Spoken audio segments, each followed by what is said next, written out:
आघात. लेखिका प्रिया उंबरकर. वाचक स्वर सिद्धी गायकर.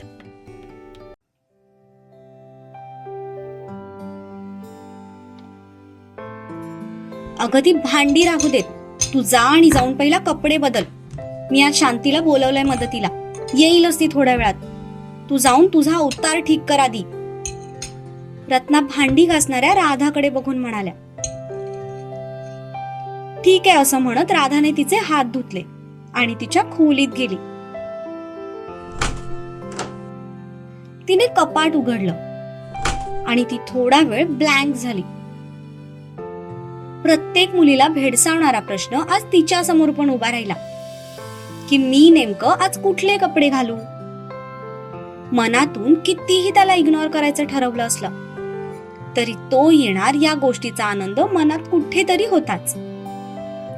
त्यामुळे तिला त्याच्यासाठी थोडं स्पेशल दिसायचं होतं. तिने एक एक करत हँगर वळून सगळे कपडे खाली काढायला सुरुवात केली. त्यातला कुठलाच ड्रेस आवडला नाही तर तिने खालची बॅग उघडली आणि त्यातले ड्रेस पाहू लागली.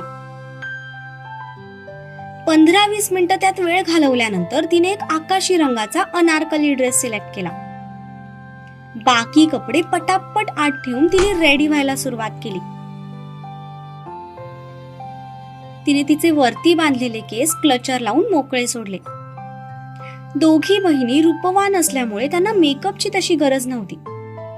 पण तरीही आज मॅडम सजना है मुझे सजना के लिए या फीवर मध्ये होत्या. तिने तिचा मेकअप बॉक्स खूप दिवसानंतर उघडला. मॉइश्चरायझर, बीबी क्रीम, कॉम्पॅक्ट, डोळ्यात काजळ, हलकसं लायनर, दोन्ही भुवयांच्या मध्ये एक नाजूक खड्याची टिकली आणि ओठांवर हलकीशी पिंक लिपस्टिक. जेव्हा तिने आरशात बघितलं तेव्हा ती स्वतःलाच काही वेळ बघत राहिली, कारण खूप दिवसांनंतर तिने असा प्रॉपर मेकअप केला होता.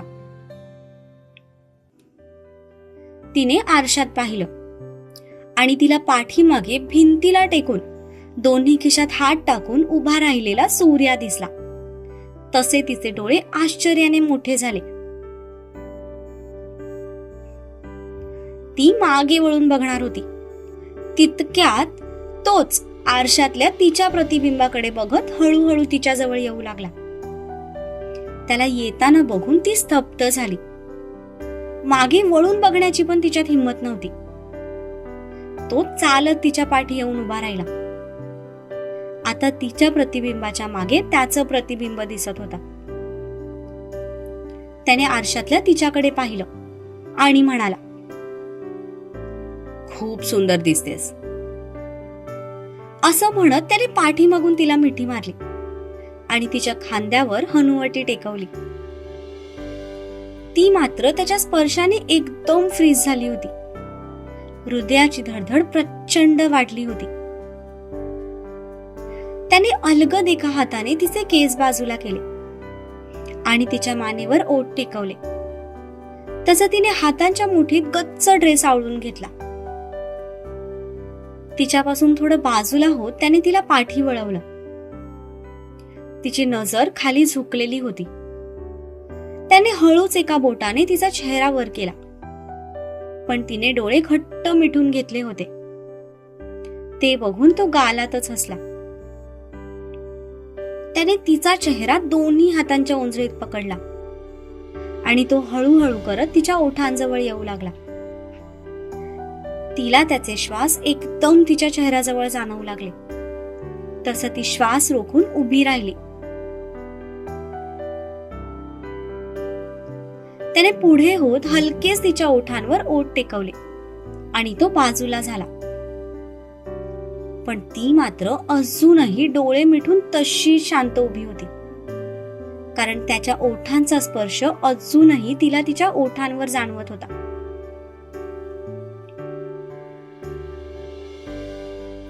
राधा, अगं आवरलं की नाही तुझं अजून? बाहेरून आईचा आवाज आला.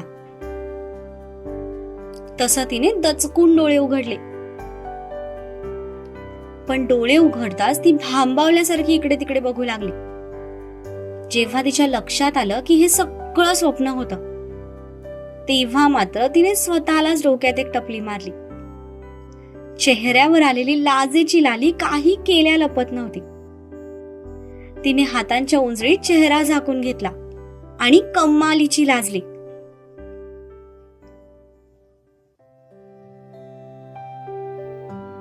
आज पाटील फॅमिलीने ड्रायव्हर सोबत घेतलेला नव्हता. शिवा ड्राईव्ह करत होता. त्याच्या शेजारी सूर्या बसला होता. पाठीमागे अक्कासाहेब, दुर्वा आणि सत्या तिघे बसलेले होते.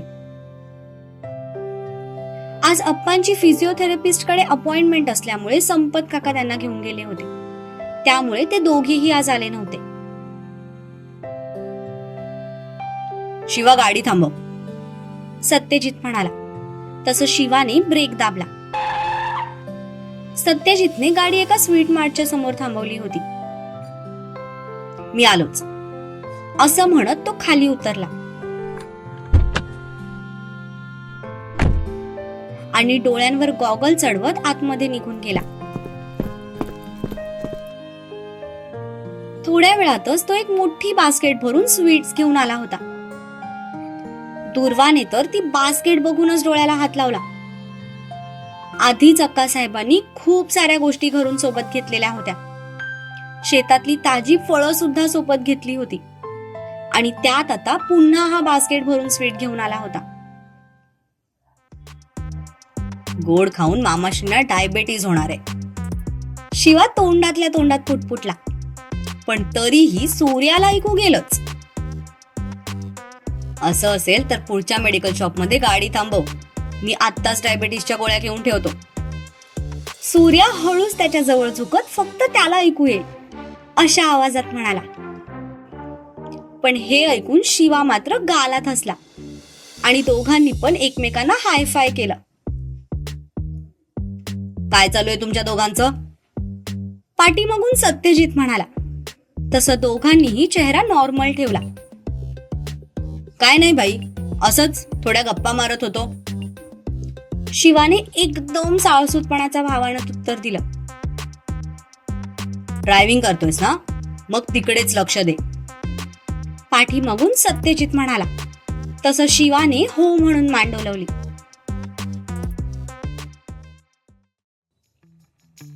दिवाकरराव त्यांच्या खोलीतून बाहेर आले तर त्यांनी बघितलं की पूर्ण हॉलचा कायापालट झालाय.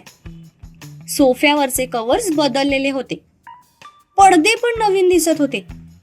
दारात स्वच्छ पायपुसणी, नवीन टेबल क्लॉथ, त्यावर फ्रेश फुलांनी भरलेली फुलदाणी. इतकंच काय, कधी नव्हे ते हॉलमध्ये रूम फ्रेशनरचा सुगंध पसरला होता. पहिलं असं घर असेल जिथे गुंडांच्या स्वागतासाठी इतकी तयारी केलीये, दिवाकर नाक मुरडत म्हणाले. राधा, पाणी आण ग, ते सोफ्यावर बसत राधाला आवाज देत म्हणाले. आणते बाबा, तिने किचन मधून आवाज दिला आणि पाण्याचा ग्लास घेऊन बाहेर आली. पाणी घेण्यासाठी जसा त्यांनी हात पुढे केला तसं त्यांचं लक्ष तिच्याकडे गेलं. त्यांनी खालून वर पर्यंत तिच्यावर नजर फिरवली. आज कुठल्या ब्युटी कॉन्टेस्ट साठी जायचंय का, ते तिच्याकडे बघून म्हणाले. नाही, घरीच आहे. तिला अजूनही त्यांच्या बोलण्याचा अर्थ समजला नव्हता. मग घरी असून सुद्धा इतकी का तयार झालीयस, दिवाकर तिच्याकडे बघत म्हणाले. ते आई म्हणाली की तयार हो, पाहुणे येणार आहेत. राधा बिचारी केविलवाणा चेहरा करून म्हणाली. पहिल्यापासूनच ती तिच्या वडिलांना खूप घाबरायची. पाहुणे जेवायला येत आहेत, तुला बघायला नाही. जा आधी तो चेहरा धुवून ये, इतका मेकअप करायची काही गरज नाहीये, ते म्हणाले. तसं बिचारीचा चेहरा एका क्षणात उतरला. पण बाबा, ती पुढे बोलतच होती की तितक्यात त्यांनी हात करून तिला थांबवलं. मी म्हणालो ना, चेहरा धुवून ये, ते सरळ ऑर्डर सोडत म्हणाले. तसं तिने नाईलाजानी हो म्हणून मान डोलवली. ती तोंड पाडून तिच्या रूम मध्ये जातच होती तितक्यात दरवाजा उघडला गेला आणि दुर्वाचा आवाज आला. बाबा. त्या आवाजाने दोघांनी पण दाराच्या दिशेने पाहिलं. दुर्वाला बघून दिवाकर रावांचा चेहरा लगेच खुलला. रत्ना, अगं रत्ना, दुर्वा आली बघ, तिचे बाबा खूप उत्साहाने म्हणाले. पण त्यांचा उत्साह फार काळ टिकला नाही, कारण पुढच्या क्षणाला दुर्वा शेजारी त्यांना सत्यजित उभा राहिलेला दिसला. त्याला बघून त्यांचा हसरा चेहरा पुन्हा पूर्ववत गंभीर झाला. राधाला पण आपल्या ताईला बघून खूप आनंद झाला होता, पण त्यासोबत सूर्याला बघण्यासाठी पण ती उतावीळ झाली होती.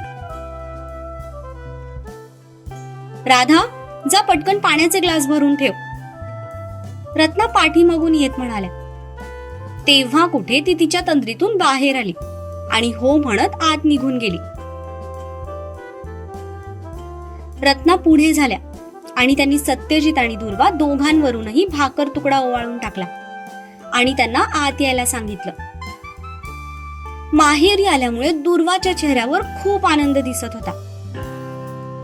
ती, सत्यजित आणि अक्कासाहेब तिघेही एका मागोमाग एक आत आले. पाठीमागे जय विरूची जोडी गाडीतून सामान काढत होती. वाटलं होतं होणाऱ्या सासूरवाडीला चांगली हिरो सारखी एंट्री घेईन, पण भाईने कुली बनवलंय. सूर्या डिक्कीतून सामान खाली ठेवत म्हणाला. शिवा मात्र त्याचं वैतागलेलं तोंड बघून त्याच्यावर खूप हसत होता. हे हसून, तुझ्यावर पण कधीतरी अशी वेळ नक्कीच येईल, सूर्या त्याच्याकडे बघून म्हणाला. माझं नंतर बघू, आधी तुझं बघ. तुझी होणारी बायको भाव देत नाहीये तुला. सासरा तुझ्याकडे बघायला तयार नाहीये. अरे कुठे नेऊन ठेवलीये सासूरवाडी तुझी, शिवा त्याच्यावर हसत म्हणाला. तू गप आणि उगच त्या दिवाकर मामाच्या नादी लागू नकोस, नाहीतर पुढे जाऊन ते तुझा सगळा राग माझ्यावर काढायचे. आधीच त्या मामाच्या नजरेत आपण पाटील काही चांगले नाही आहोत. ते आपल्याला सडक छापमावाली समजतात आणि एक वेळ तुझं आणि भाईचं मी समजू शकतो, पण यार मी आयुष्यात कधी साधं एक झुरळ मारलं नाहीये, तरी हा मामा मला क्रिमिनलच्या नजरेतून बघतो. सूर्या बारीक तोंड करत म्हणाला. एक काम कर, घरी गेल्यावर ना तिथून शोधून शोधून पहिला 7-8 झुरळ मार, म्हणजे ते तुला क्रिमिनल जरी म्हणाले ना तरी तुला एवढं वाईट वाटणार नाही. शिवा हातातल्या सगळ्या बॅग घराच्या अंगणात ठेवत म्हणाला. तू घे हसून माझ्यावर. एक दिवस असा येईल ना की आम्ही सगळे मिळून तुझ्यावर हसू. सूर्या पण हातातली बॅग खाली ठेवत म्हणाला. हे जा, तुझ्या होणाऱ्या सौभाग्यकांक्षिणी तुझी वाट बघत असतील. जाऊन त्यांना आपलं थोबाड दाखवा. मी येतो बॅग घेऊन. शिवा गाडीची डिक्की बंद करत म्हणाला. नक्की तू हे सगळं आणशील? सूर्या एकदम आनंदाने म्हणाला. सगळं म्हणजे फक्त या बॅग्स, ती स्वीटने भरलेली बास्केट तू ने जरा. तुझं सासूरवाडीवर चांगलं इम्प्रेशन पडेल, शिवा त्याला म्हणाला. तसं सूर्या येऊन त्याच्या गळ्यात पडला आणि त्याला मिठी मारत म्हणाला. तूच रे तूच, तुलाच माझी काळजी आहे, सूर्या म्हणाला. अबे होय, शर्टची इस्त्री खराब करू नको, शिवा त्याला स्वतःपासून बाजूला करत म्हणाला. सूर्याने त्याचा शर्ट व्यवस्थित झटकला आणि स्वीटची बास्केट हातात घेऊन तो आनंदाने आत निघून गेला. शिवाने सुस्कारा सोडत गाडी लॉक केली आणि तो बॅग उचलायला जाणार तितक्यात त्याला समोरून 2-3 मुली चालत येताना दिसल्या, ज्या आपापसात बोलत होत्या. त्या तिघींचं त्याच्याकडे अजिबात लक्ष नव्हतं. तो मात्र डोळ्यांवरचा चष्मा थोडा खाली घेऊन त्या तिघींकडे टॉप टू बॉटम बघत होता. ही आहे कोल्हापूरची लवंगी मिरची, दुसरी आहे झणझणीत मिसळ आणि तिसरी आहे गुळाची भेली. आहा, काय कॉम्बिनेशन आहे. तो चष्म्यातून त्या तिघींचं निरीक्षण करत म्हणाला. त्यातल्या एकीचं लक्ष जेव्हा समोर गेलं तसं त्याने पटकन नजर फिरवली आणि खिशातला मोबाईल काढत कानाला लावला आणि खोटं खोटं मोबाईलवर बोलण्याची ऍक्टिंग करू लागला. हो हो, काही हरकत नाही, भेटू ना उद्या. बिझी? छे, अजिबात नाही. मी एकदम फ्री माणूस आहे. कधीही भेटायला सांगा, आपण 24 तास अवेलेबल असतो. तो त्या तिघींना ऐकू जाईल अशा आवाजात फोनवर बोलत होता. हे तो मुलगा बघ कसला भारी आहे, त्यातली एक मुलगी हळूच त्या दोघींना म्हणाली. तो चष्म्यातून तिरपी नजर करून त्यांच्याकडे बघत होता. त्या तिघी आपल्याकडे ज्या पद्धतीने बघून बोलतायत यावरून नक्कीच त्या आपल्याबद्दल बोलत असतील हे त्याला कळून चुकलं. तसा तो अजून भाव खायला लागला. हो ना, फोनवर बोलताना त्याचे दंड बघ कसले फुगलेले दिसतायत, दुसरी मुलगी म्हणाली. आणि त्याची गाडी तर बघ, बाप रे किती मोठी आहे, तिसरी मुलगी आश्चर्याने डोळे करत म्हणाली. तो मात्र फोनवर बोलण्याची एकदम खतरनाक ऍक्टिंग करत होता. मुलींचं आकर्षण गेन करण्यात साहेबांनी PhD केली होती, त्यामुळे कुठे कुठल्या ट्रिक्स वापरायच्या हे त्यांना चांगलंच माहित होतं. शिवा, समोरून दुर्वाचा आवाज आला. तसं त्याचा फोन खाली पडता पडता वाचला. हा वहिनी, तो हातातला फोन झेलत परत खिशात टाकत म्हणाला. तोपर्यंत त्या मुली अगदी जवळ आल्या होत्या. इम्प्रेशन मारण्याचा एकदम करेक्ट चान्स होता, पण दुर्वाच्या येण्यामुळे बिचाऱ्याच्या सगळ्या मेहनतीवर पाणी फिरलं होतं. काय करतोयस तू बाहेर? तुझी सगळे वाट बघतात आतमध्ये, चल बरं. ती त्यातली एक बॅग उचलत म्हणाली. हो वहिनी, हे काय मी येतच होतो. तो बिचारा केविलवाणा चेहरा करून म्हणाला.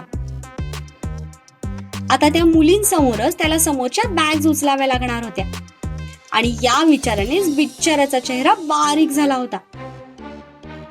थोड्या वेळापूर्वी त्या मुलींनी आपल्याकडे बघावं यासाठी प्रयत्न करणारा तो आता त्या मुली पटकन तिथून निघून जाव्यात यासाठी प्रार्थना करत होता.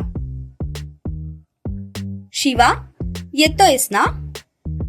दुर्वा त्याच्यावर नजर रोखत म्हणाली. त्या मुली त्याच्याकडे बघतायत हे पण तिने बघितलं होतं, म्हणून ती मुद्दाम तिथे उभी होती. हो हो, येतो ना. आता त्याचा नाईलाज झाला होता. त्याने खाली घेतलेला चष्मा वरती सरकवला आणि चुपचाप त्या बॅग्स उचलून मान खाली घालत तो आत निघून गेला. तो आत गेल्यावर मात्र दुर्वाने त्या 3 मुलींकडे बघितलं. तिची ती धारधार नजर बघून त्या तिघी पटापट चालत पुढे गेल्या. आता घरी गेल्यावर पहिला शिवाची दृष्ट काढावी लागेल. नजर लावून गेल्यात माझ्या लेकराला, दुर्वा नाक मुरडत म्हणाली आणि एक बॅग घेऊन आतमध्ये निघून गेली.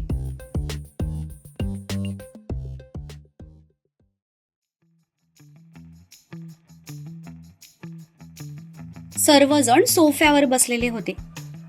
सूर्या मात्र भिरभिरत्या नजरेने राधा कधी येते ते बघत होता. दुर्वा पण मदतीसाठी आत गेली होती. सत्यजित आल्यापासून दिवाकर रावांकडे नजर रोखून बघत होता, अगदी एकही न शब्द बोलता, आणि तेच त्यांना खटकत होतं. अक्कासाहेब त्यांच्यासोबत बोलत होत्या, पण त्यांचं त्या बोलण्याकडे नीट लक्षच लागत नव्हतं, कारण सत्यजितची ती एक टक नजर त्यांना अस्वस्थ करत होती. तो एकदम रिलॅक्स सोफ्यावर बसून एकावर एक पाय ठेवून हाताची घडी घालून त्यांच्याकडे एक टक बघत होता. थोड्या वेळाने शिवा पण सूर्याजवळ येऊन बसला. तसं दिवाकर मामांचं त्याच्याकडे लक्ष गेलं. त्यांनी त्याच्याकडे बघता शिवाने त्यांना एक मस्त मोठी स्माइल दिली, पण त्यावर ते थोडे सुद्धा हसले नाहीत. कंस मामा कुठला? हसायला पण पैसे लागतात का याला? बहुतेक सकाळी दात घासले नसतील म्हणून लपवत असावा, शिवा मनातच म्हणाला. सूर्या अजूनही भिरभिरल्या नजरेने इकडे तिकडे बघत होता. तितक्यात त्याला नाजूक पैंजणांचा आवाज आला.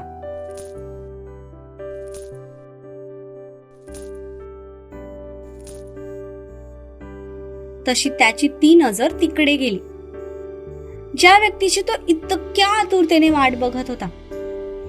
शेवटी ती व्यक्ती त्याच्या समोर आली होती. हातात पाण्याचा ट्रे घेऊन ती चालत येत होती. पण जशी त्याची नजर तिच्यावर पडली तसा तो एकटक तिच्याकडे पाहतच राहिला. आकाशी रंगाच्या त्या अनारकली सूटमध्ये तिचा गोरा रंग अजूनच खुलून दिसत होता. आज पहिल्यांदाच त्याने तिला मेकअप मध्ये पाहिलं होतं. मेकअप तसा फार नव्हता, पण त्यामुळे तिचं रूप अजून मोहक दिसत होतं. तो अगदी पापणी न लावता एकटक तिच्याकडे बघत होता. त्याच्याकडे न बघताही तिला त्याची रोखलेली नजर जाणवत होती. त्यामुळे तिची धडधड वाढली होती. सगळ्यात आधी ती अक्कासाहेबांसमोर आली. तिने त्यांना पाणी दिलं. ती येताच दिवाकर रावांचं पहिलं लक्ष शिवाकडे गेलं. शिवा पण तिच्याकडेच बघत होता. त्यांच्या मेन रडारवर पहिल्यापासून शिवा होता. शिवाची आपल्या राधावर नजर आहे असं त्यांना वाटत होतं, म्हणून त्यांचं लक्ष शिवाकडे जास्त असायचं. शिवा तिच्याकडे बघत होता, पण ते सूर्यासाठी. तिच्याकडे बघून तो परत सूर्याकडे बघायचा. त्याला तर खूप हसायला येत होतं. पण दिवाकर रावांना वाटलं की तो राधाकडे बघून हसतोय. या सगळ्यात सूर्याला मात्र चान्स मिळत होता बिनधास्तपणे राधाकडे बघण्याचा. सूर्या, तुझ्याकडे बघून ना मला ते गाणं आठवलंय. आइये आपका इंतजार था, ते वाला. शिवा सूर्याजवळ सरकत हळूच त्याच्या कानात म्हणाला. तसं सूर्याने तिच्यावरची नजर खाली केली. पण ज्या पद्धतीने शिवा तिच्याकडे बघून सूर्याच्या कानात कुसपुसला ते बघून दिवाकर रावांच्या कपाळावर आठ्यांचं जाळं पसरलं. ती कधी पाणी देऊन आत जाते असं त्यांना झालं होतं, कारण अक्कासाहेबांसमोर ते पण काही बोलू शकत नव्हते. अक्कासाहेबांना पाणी देऊन ती पुढे सरकली. तिने सत्यजित समोर ट्रे पकडला. त्याने पाण्याचा ग्लास हातात घेत तिच्याकडे बघून स्माईल केली आणि म्हणाला, कशी आहेस राधा? तो म्हणाला, मस्त. तिने गालात हसत उत्तर दिलं. पण तिची ती स्माईल बघून तिरप्या नजरेने तिच्याकडे बघणाऱ्या सूर्याला मात्र खूप समाधान मिळालं. पण त्याचं ते समाधान फार काळ टिकलं नाही, कारण पुढच्या क्षणाला शिवा पुढचं गाणं म्हणाला. गालावर खळी डोळ्यात धुंदी. तो पुढे गाणं कंटिन्यू करणार. तितक्यात सूर्याने त्याचा हात दाबला. तसा तो शांत झाला. सूर्याला तर खूप ऑकवर्ड वाटत होतं, पण शिवा मात्र बिनधास्त होता आणि त्याचा तोच बिनधास्तपणा दिवाकर रावांना खटकत होता. सत्यजितला पाणी देऊन राधा पुढे सरकली आणि तिने शिवासमोर पाण्याचा ग्लास पकडला. शिवाने एकदा तिरपी नजर करत दिवाकर रावांकडे पाहिलं. तेव्हा त्याला जाणवलं की ते आपल्याकडे बघतायत. ती एक आयती संधी मिळाल्यासारखं त्याला वाटलं. तो तर दिवाकर रावांची काहीतरी कळ काढण्यासाठी संधी शोधत होता. त्याने तिच्याकडे बघून एक मोठी स्माईल दिली आणि ग्लास घेताना हलकेच तिच्या बोटांना स्पर्श केला. राधा मात्र सूर्यामध्ये मग्न होती, कारण पुढे तिला सूर्याजवळ जायचं होतं. त्यामुळे तिच्यात एवढं लक्षात आलं नाही. पण दिवाकर मामा मात्र डोळे मोठे करून शिवाच्या हाताकडे बघत होते. नेमकं सत्यजितने पण तेव्हाच त्यांच्याकडे बघितलं. दिवाकरराव ज्या रागात शिवाकडे बघत होते ते बघून सत्यजितने मान वळवत शेजारी पाहिलं. पण समोरचा सीन बघून आता त्याच्या पण कपाळावर आठ्या पसरल्या होत्या. भाई आपल्याकडेच बघतोय हे बघून शिवाने लगेच ग्लास सहित त्याचा हात पाठीमागे घेतला आणि एकदम गोड आवाजात थँक्यू म्हणाला. राधाचं मात्र त्याच्या बोलण्याकडे अजिबात लक्ष नव्हतं. तिचं सगळं लक्ष सूर्याकडे लागलेलं होतं. त्याच्या समोर जायचं या विचाराने तिची धडधड अजून वाढली होती. पण जितकी तिची धडधड वाढत होती त्याच्या दुपटीने दिवाकर रावांचा बीपी वाढत चाललेला होता. शिवाला पाणी देऊन राधा सूर्यासमोर आली आणि तिने ट्रे मधला एक ग्लास सूर्यासमोर पकडला. ती पुढे सरकली तेव्हा कुठे दिवाकर राव थोडे शांत झाले, पण ते अजूनही शिवाकडे रागात बघत होते. त्यात आता राधा त्यांच्या समोर असल्यामुळे त्यांना राधाच्या पलीकडून असलेला सूर्या दिसत नव्हता. सूर्याने तिच्याकडे पाहिलं आणि ग्लास घेण्यासाठी हात पुढे केला, पण याच संधीचा फायदा घेत हळूच तिच्या हातावर हात ठेवला. तसं तिने नजर वर करून पाहिलं. दोघांची नजरानजर झाली. खूप काही होतं त्या नजरेत, एकमेकांबद्दल प्रेम, ओढ आणि काळजी. पण सगळं असूनही कुणीच काहीच बोलत नव्हतं. त्याने तिच्या लांब सडक बोटांवरून अंगठा फिरवला. तसं तिने लगेच तिचा हात मागे काढून घेतला. त्याला पाणी देऊन ती तशीच आतमध्ये निघून गेली. ती आत गेल्यावर मात्र सीन असा होता. दिवाकर राव रागात शिवाकडे बघत होते. सत्यजित आळीपाळीने दिवाकर मामा आणि शिवाकडे बघत होता. सूर्या तिने स्पर्श केलेल्या त्या ग्लासकडे बघत होता. आणि ज्याच्यामुळे हे सगळं झालं होतं तो शिवा बिनधास्त पाणी पिता पिता निंबाळकरांचं घर बघत होता. कारण तो आज पहिल्यांदा त्यांच्या घरी आला होता.